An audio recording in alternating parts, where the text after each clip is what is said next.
കുറച്ച് മാസം മുമ്പ് നമ്മളൊരു ഹൈദരാബാദ് യാത്ര പോയിട്ടുണ്ടായിരുന്നു. ബൈ റോഡാണ് പോയിട്ടുണ്ടായിരുന്നത്. അന്ന് യാത്രക്കിടയിൽ വഴിയരികിൽ കണ്ട ഒരു മാവിൻ തോട്ടത്തിൽ കയറിയപ്പോൾ അവിടുന്ന് കർഷകന് നമുക്കൊരു മാമ്പഴം കട്ട് ചെയ്ത് തരുന്നതിൻ്റെ സിമ്പിളായിട്ടുള്ളൊരു കട്ടിങ് സ്കില്ലാണ് ഇന്ന് ചെറിയ വീഡിയോയിൽ ഷെയർ ചെയ്യാൻ പോകുന്നത്. വളരെ എളുപ്പത്തിൽ തന്നെ കണ്ടില്ല, സിമ്പിളായിട്ട് തന്നെ കട്ട് ചെയ്യുന്നുണ്ട്. നമുക്ക് കട്ട് ചെയ്തിട്ട് ഒരു പാത്രത്തിൽ വെക്കൊന്നും വേണ്ട, നമുക്ക് കയ്യിൽ തന്നെ പിടിച്ചിട്ട് ഓരോ പീസുകളായിട്ട് കഴിക്കാൻ പറ്റും. ഒന്ന് കഴിച്ചു നോക്കിയാലോ, എങ്ങനെയുണ്ടെന്ന് അറിയാലോ.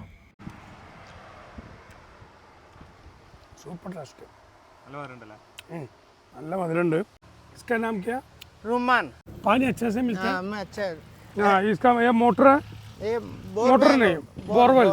10 ഏക്കർ വരുന്ന വിശാലമായിട്ടുള്ളൊരു മാവിൻ തോട്ടം തന്നെയാണിത്. നമ്മൾ ഈ തോട്ടത്തിൻ്റെ ഫ്രണ്ടിലായിട്ട് ഇവർ റോഡ് സൈഡിൽ വെച്ചിട്ട് മാങ്ങ വിൽക്കുന്നുണ്ട്. അപ്പോൾ അത് കണ്ടപ്പോൾ നമ്മൾ എന്ത് ചെയ്യും, അവിടുന്ന് മാങ്ങ വാങ്ങിയതായിരുന്നേ. അപ്പോൾ കർഷകൻ പറഞ്ഞു ഇവിടെ തന്നെയാണ് തോട്ടം എന്ന് പറഞ്ഞപ്പോൾ അവരാണ് നമ്മൾ അകത്തേക്ക് ഇൻവൈറ്റ് ചെയ്തത്. അപ്പോൾ ജസ്റ്റ് ഒന്ന് കയറിയപ്പോൾ നമ്മൾ പകർത്തിയുള്ള കുറച്ച് കാഴ്ചകളാണ് ഷെയർ ചെയ്യാൻ ശ്രമിച്ചത്.